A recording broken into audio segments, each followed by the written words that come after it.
Good morning, friends. What you doing today? ഇന്നിവിടെ working day ആണ്. കുട്ടികൾക്കൊന്നും പോകണ്ട, ഇവർക്ക് വെക്കേഷൻ ആയല്ലോ. അപ്പോൾ ഇനി ജൂലൈ ഓഗസ്റ്റ് വെക്കേഷനാണ്. അപ്പോൾ ഞാൻ രാവിലെ എണീറ്റ് വാതിലേക്കൊന്ന് തുറന്ന് പുറത്ത് പോയി, അത് കഴിഞ്ഞ് കിച്ചണിലേക്ക് വന്ന് കിച്ചണിൽ വന്നിട്ട് ഞാൻ കുറച്ച് ശംഖുപുഷ്പത്തിൻ്റെ പൂ ഉണക്കിയിട്ടുണ്ടായിരുന്നു. അപ്പോൾ ഞാൻ നല്ല ഗ്ലാസ് തിളച്ച വെള്ളത്തിൽ കുറച്ച് ഫ്ലവറൊക്കെ ഇട്ടിട്ട് വെള്ളം ഉണ്ടാക്കി കുറച്ച് കഴിഞ്ഞിട്ട് കുടിക്കും. ഇതെങ്ങനെ ഈ ശംഖുപുഷ്പം ഇവിടെ ഉണ്ട്. അപ്പോൾ കുറേ പൂവുണ്ടാവുന്ന സമയത്ത് ഞാനതെല്ലാം പൊട്ടിച്ച് ഉണക്കി വയ്ക്കും. ഞാൻ ഇതെങ്ങനെ ഉണക്കണേന്ന് വിചാരിച്ചാൽ പൂ പൊട്ടിച്ചിട്ട് ഫ്രിഡ്ജിൽ വയ്ക്കും, ഒരു പാത്രത്തിലാക്കിയിട്ട് ഫ്രിഡ്ജിൽ വയ്ക്കും. അപ്പോൾ 2 ദിവസം കഴിയുമ്പോൾ നല്ലപോലെ ഉണങ്ങിയ പോലെയാവും. അപ്പോൾ അതെടുത്തിട്ട് ഞാനൊരു കുപ്പിയിലാക്കി എടുത്ത് വയ്ക്കും. ഞാൻ ആദ്യം പുറത്ത് വെച്ച് ഉണക്കാറുണ്ട് കേട്ടോ. പക്ഷേ പുറത്ത് വെച്ച് ഉണക്കുമ്പോൾ എന്താ പ്രശ്നം എന്ന് വിചാരിച്ചാൽ ഈ പൂ ഒരു കറുത്ത പോലെയാവും. പക്ഷേ ഫ്രിഡ്ജിലാകുമ്പോൾ നല്ല ഫ്രഷ് ആയിട്ടിരിക്കും, നല്ല ബ്ലൂ കളറിൽ കിട്ടുകയും ചെയ്യും. അപ്പോൾ ഞാൻ അത് കാരണം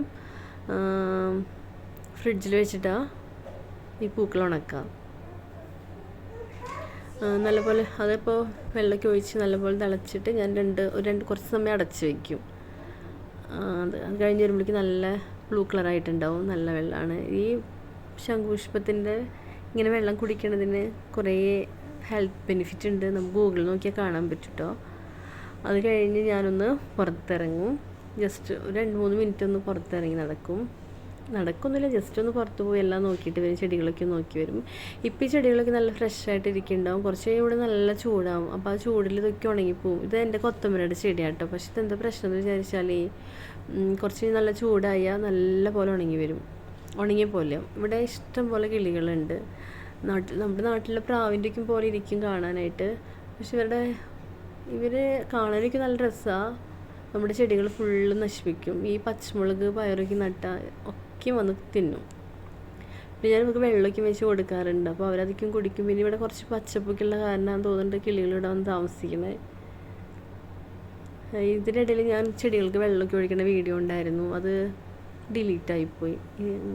പിന്നെ ഇന്നത്തെ ബ്രേക്ക്ഫാസ്റ്റ് എന്താണെന്ന് വിചാരിച്ചാൽ നൂലപ്പമാണേ. അപ്പോൾ നൂലപ്പത്തിൻ്റെ ഞാൻ എങ്ങനെ ഉണ്ടാക്കാമെന്ന് വിചാരിച്ചാൽ നമുക്ക് ആവശ്യത്തിനുള്ള പൊടി എടുക്കും, എന്നിട്ട് അതിൽ വെള്ളം ഒഴിക്കും, നല്ലപോലെ കലക്കിയിട്ട് ഞാൻ അടുപ്പിൽ വെച്ചിട്ട് നല്ലപോലെ ഇങ്ങനെ കുറുക്കിയെടുക്കും. നല്ല കുറുക്കി ഇങ്ങനെ ഇതുപോലെ ആക്കി കിട്ടും.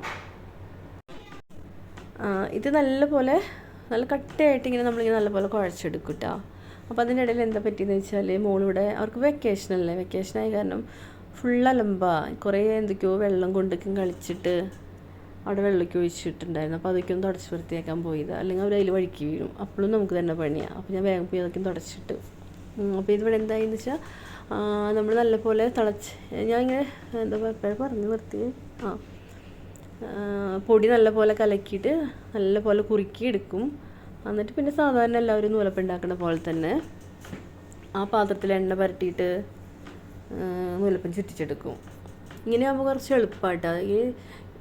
നമുക്ക് ഈ തവി കൊണ്ട് തന്നെ കുറുക്കി എടുക്കാം. അപ്പോൾ കൈമേലൊന്നും ആവില്ല. മറ്റേതാകുമ്പോൾ ചൂടുവെള്ളത്തിൽ കുഴക്കുകയാണെങ്കിൽ കൈ കൊണ്ട് കുഴക്കണ്ട. ഇതാകുമ്പോൾ വലിയ പ്രശ്നമൊന്നുമില്ല, നല്ല ഈസി ആയിട്ട് കിട്ടും. അതുകൊണ്ട് ഞാനിപ്പോൾ ഇങ്ങനെ നൂലപ്പം ഉണ്ടാക്കാറ്. ഇങ്ങനെ ഉണ്ടാക്കുമ്പോൾ ഒരു ഗുണമുള്ളതെന്ന് വെച്ചാൽ നമ്മളിപ്പോൾ നൂലപ്പം ഉണ്ടാക്കിയിട്ട് ചുറ്റുമ്പോൾ ഈസി ആയിട്ട് നമുക്ക് ചുറ്റിച്ചെടുക്കാൻ പറ്റും. മറ്റേതാകുമ്പോൾ നല്ല ഹാർഡായിട്ട് നമുക്ക് ചുറ്റിച്ചെടുക്കാൻ ഭയങ്കര പാടാണ്. ഇതാകുമ്പോൾ നല്ല ഈസി ആയിട്ട് കിട്ടും. അങ്ങനെ കുറച്ച് ഗുണങ്ങളൊക്കെ ഉണ്ട്. പക്ഷേ രണ്ടിൻ്റെതായ ബെനിഫിറ്റ് ഉണ്ട്. എന്താണെന്ന് വിചാരിച്ച് ഇതാകുമ്പോൾ നമുക്ക് കൈ വേദന എടുക്കും, ഇങ്ങനെ ഇളക്കി കൈ വേദന എടുക്കും. മറ്റേതാകുമ്പോൾ ഇങ്ങനെ കൈ കൊണ്ട് കുഴയ്ക്കുമ്പോൾ കൈ പൊള്ളും. ഇതാണ് രണ്ടിനും എനിക്ക് തോന്നിയ ഒരു സൈഡ് എഫക്റ്റ് പോലെ എന്നത് പറയാം തന്നെ. അത് കഴിഞ്ഞിട്ട് ഞാൻ നൂലപ്പൊക്കെ ഉണ്ടാക്കി. ഇന്ന് നൂലപ്പത്തിന് ഞാൻ പൊട്ടറ്റോ കറിയാണ് ഉണ്ടാക്കിയത്. പക്ഷേ എന്താ പ്രശ്നം എന്ന് വിചാരിച്ചാൽ അതിൻ്റെ വീഡിയോ ഡിലീറ്റ് ആയിപ്പോയി. ഞാൻ ആദ്യമായിട്ടാണ് ഇങ്ങനെ ലോങ് വീഡിയോ എടുക്കണം. അപ്പോൾ എനിക്ക് എന്തൊക്കെയോ എഡിറ്റ് ചെയ്യണ സമയത്ത് എന്തോ മിസ്റ്റേക്ക് പറ്റി അങ്ങനത്തെ കുറേയൊക്കെ എൻ്റെ നിന്ന് ഡിലീറ്റ് ആയിപ്പോയി. അങ്ങനെ ഞാൻ നൂലപ്പം ഉണ്ടാക്കി. അപ്പോൾ ഞാൻ നൂലപ്പം ഉണ്ടാക്കുന്ന സമയത്ത് മോൾ എണീറ്റ് വന്നു. ഇത് ഞാൻ രാവിലെ വീഡിയോ ഒക്കെ എടുത്ത് വെച്ചിട്ട് ഇപ്പോഴായിട്ട് ഞാൻ വോയിസ് ഓവറൊക്കെയും കൊടുക്കണേ. അപ്പോഴേക്കും മോൾ എണീറ്റ് വന്ന്.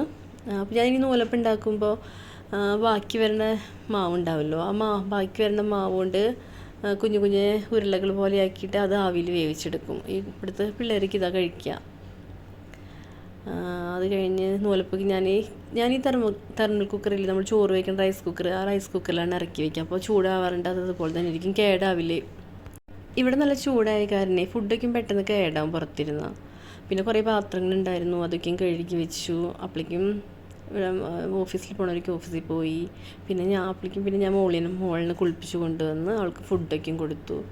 അപ്പോൾ എനിക്കൊരു കാര്യം മനസ്സിലായി, ഞാൻ എൻ്റെ ബ്ലൂ ടീ കഴിച്ചില്ല എന്ന്. അപ്പോൾ അവൾ ഫുഡ് കഴിച്ചു, ഞാൻ എൻ്റെ ബ്ലൂ ടീ കഴിച്ചു. ഇങ്ങനെയൊക്കെയാണ് ഇവിടുത്തെ കാലത്ത് മോർണിംഗ് റൂട്ടീൻ ആയിരുന്നത്.